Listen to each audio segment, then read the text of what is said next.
China loses a major legal case over territorial claims in the South China Sea. It's a victory for the Philippines, which filed the complaint. But will the ruling further inflame tensions in Southeast Asia? What kind of legal precedent does it set for other countries? This is Inside Story.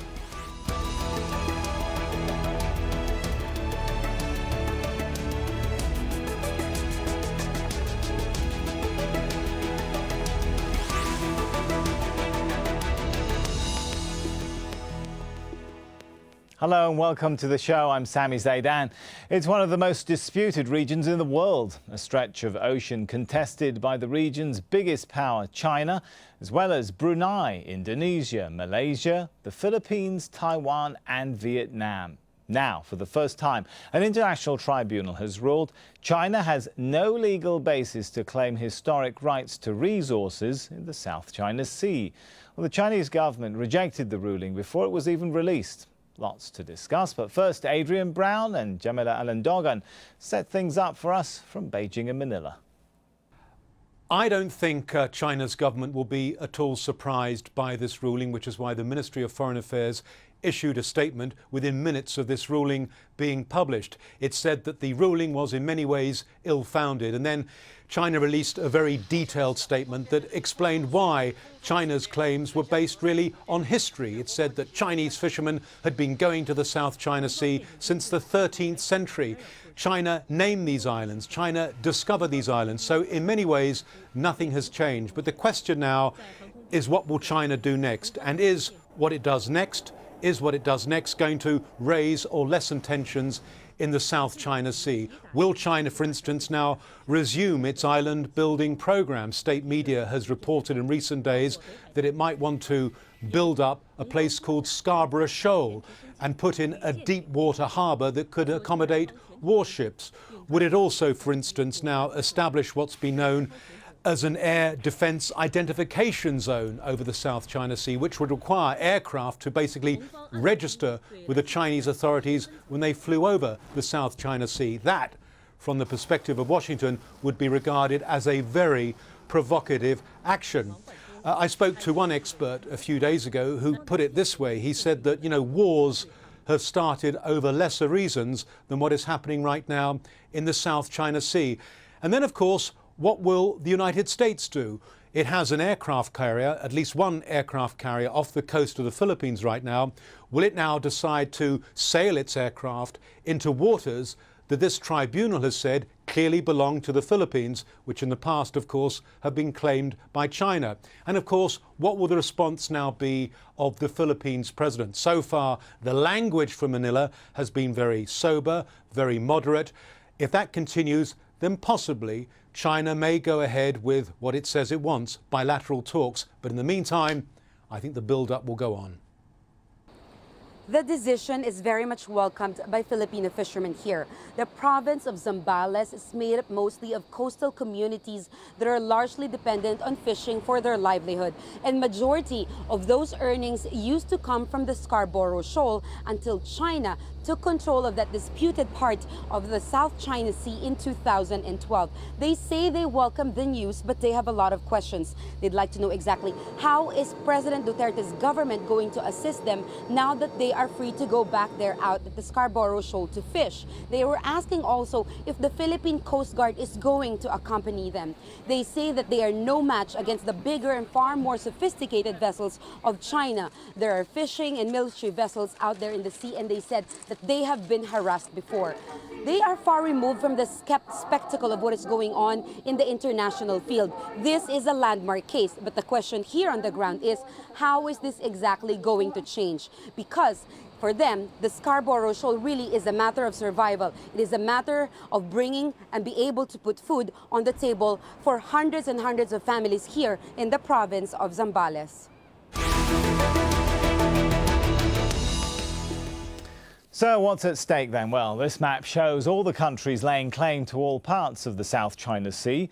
The Chinese government claims 90% of the area, what's known as the 9-dash line. That's equivalent to the size of Mexico. There are more than 250 disputed islands and reefs with the potential for conflict. More than $5 trillion worth of global trade sails through this vital shipping route every year. Well, it's also home to rich fishing grounds as well as oil and gas fields. This landmark case specifically concerns the Scarborough Shoal, a reef 225 kilometres from the Philippine coast, which Chinese forces took control of 3 years ago. Time to bring the guests into the show. We have joining us from Beijing, Einar Tangen, lawyer and political affairs analyst. In Oxford, Ashley Townshend, research fellow at the United States Studies Centre at the University of Sydney. And in Manila, via Skype, Richard Heydarian, author of Asia's New Battlefield, US, China and the Struggle for the Western Pacific. Welcome to you all. If I could start with Ashley, distilling all of this down, what does it ultimately say? That the South China Sea is simply international waters, fair use for all, and China's nine-dash line not legal? Well, that's exactly right. The tribunal is a monumental setback in many ways for Beijing, and I think it's far more extensive in terms of its criticism of China's position than many had expected. China has, over the last couple of years, backed itself into a corner in claiming historic rights to the nine-dash line, and that has been quashed this morning. So in that sense, it's a huge victory for the Philippines. It's a big setback for Beijing. And it does mean, as you say, that the South China Sea, in large part, is not subject to any claims based on legally defined islands in the South China Sea, which means that all countries are free to operate there. All countries are free to operate their warships there.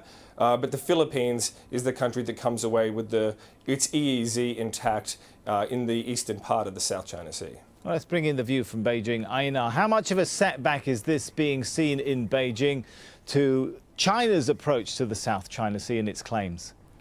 Well, I don't think there are any surprises. I would disagree with Ashley on a lot of the things he said. I mean, you have to look at this in historical context.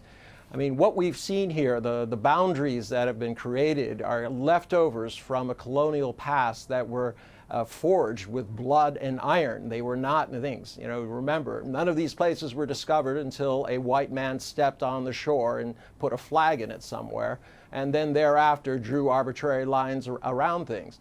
This is really something that was developed because of UNCLOS. UNCLOS solved a lot of problems in the West, but it created a lot of problems in the East. Because of these unknown conditions, everyone was in a scramble to get it. I don't think there's any question that China has been operating in these waters for a very, very long time. It's a question of whose maps and the legal process, which is very much in question here. This is the first time, generally when you have an arbitration, it requires two sides to submit to it. In this particular case, one country was able to create an arbitration. I don't know how that's necessarily possible.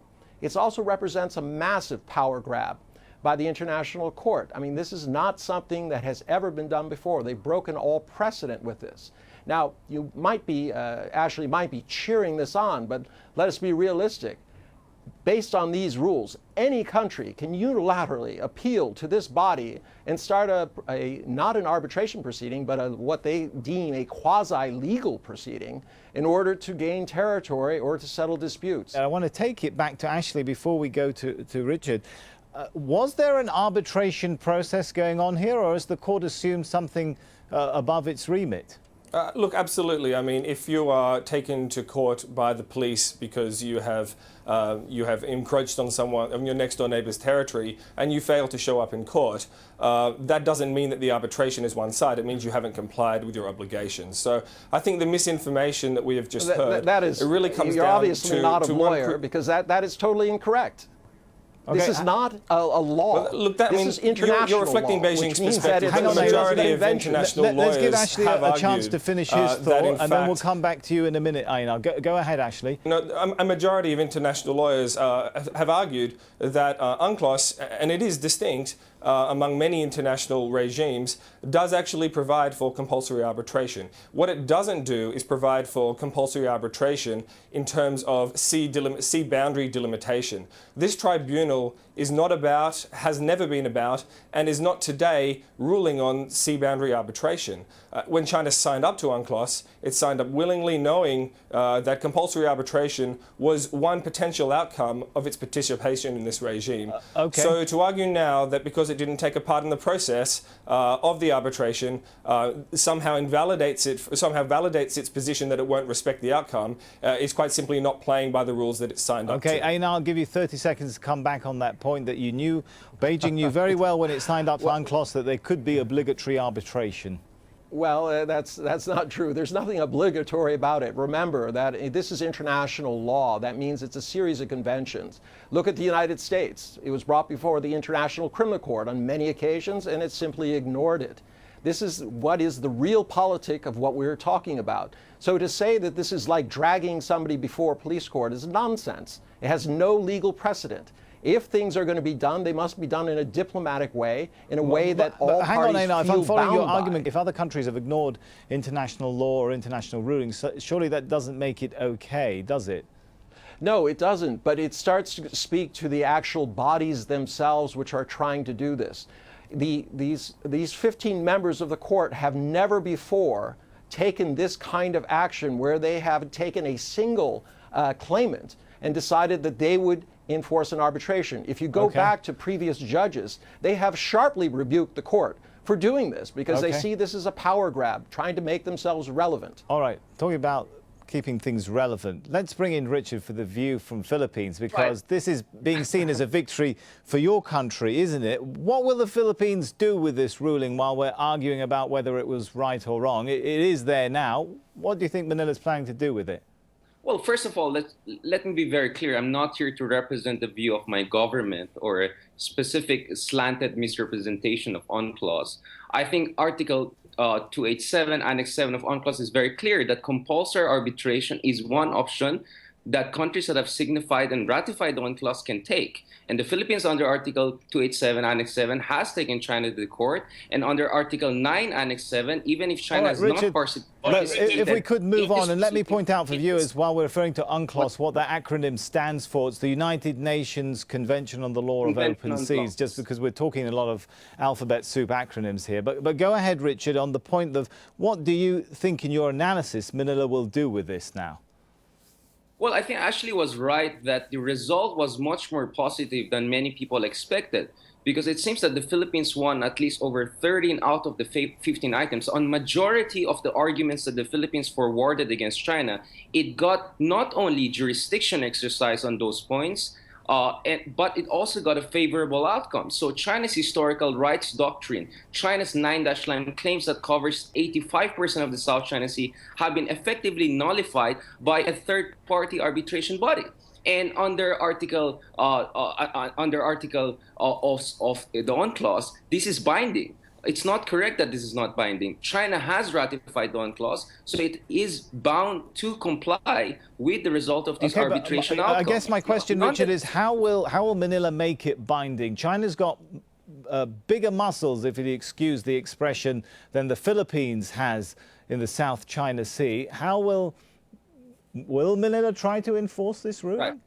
Okay. Clearly, enforcement is an issue here, but there are three things that we have to take into consideration. The first thing is that the verdict in many ways provides more legal justification for countries like Japan, United States, Australia, among others, to conduct what they call freedom of navigation operations, because they need a legal justification for that. And now the verdict provides it for these countries to essentially enforce international law and take up the cudgels for international law, because the Philippines and smaller countries in the South China Sea cannot force China to follow this. The second thing is that now that the Philippines got a positive outcome and China's 9-line and historical rights have been nullified, other smaller countries like Vietnam, Malaysia, and Indonesia could also contemplate filing similar cases against China. So China is effectively facing the prospect of like a class suit when it comes to its extensive claims across the South China Sea. And the third issue here is China wants to be a regional power. And you cannot be a regional power if you're seen as an outlaw and as someone who only picks and chooses when it comes to international law. So when you get an unfavorable outcome, you say you're not bound to it.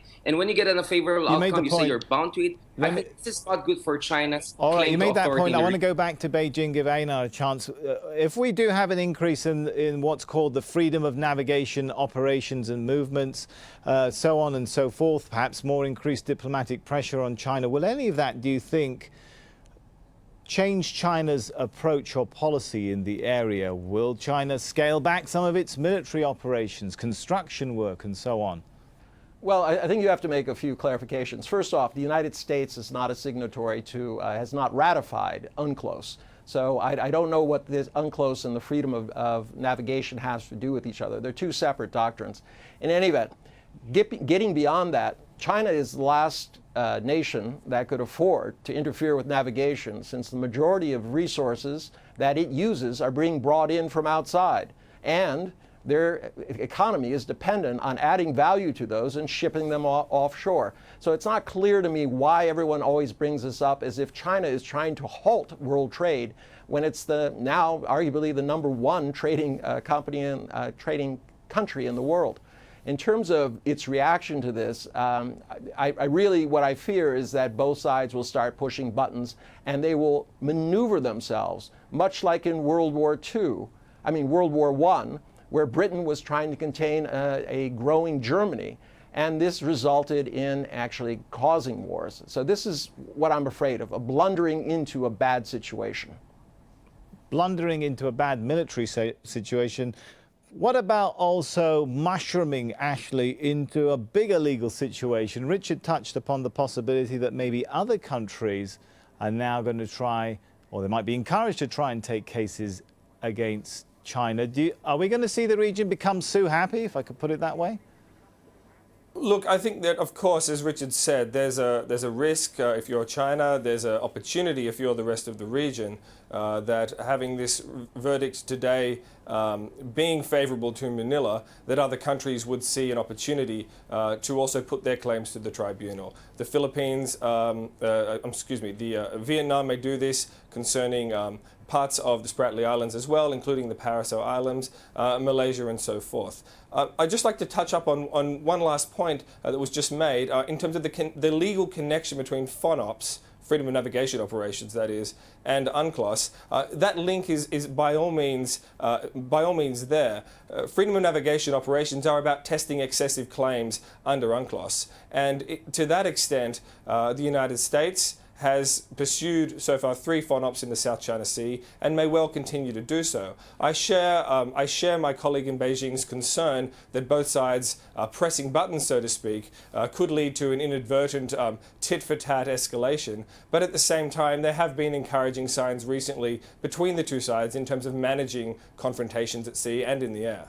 All right, Richard, I wonder whether, I'm sure you recall the president of the Philippines, at least while he was campaigning, on one occasion said he might be willing to take a boat and go sail up to China to sort this problem out. I mean, what is the possibility at this point of diplomacy, of bilateral talks? Do you think that appetite has gone in Manila since they've now got a ruling from the court in The Hague that they're emboldened to try and push this through other means rather than diplomatic talks? Of course, now we have a verdict which is largely seen as favorable to the Philippines or unfavorable to China. But the next question is, what will the Philippine government do with that verdict as a very country that initiated this arbitration? Now, I know that Rodrigo Duterte, the new Filipino president, is known as a former provincial official with a foul mouth. But actually, when it comes to geopolitics and dealing with China, he has shown tremendous amount of sophistication, uncharacteristically.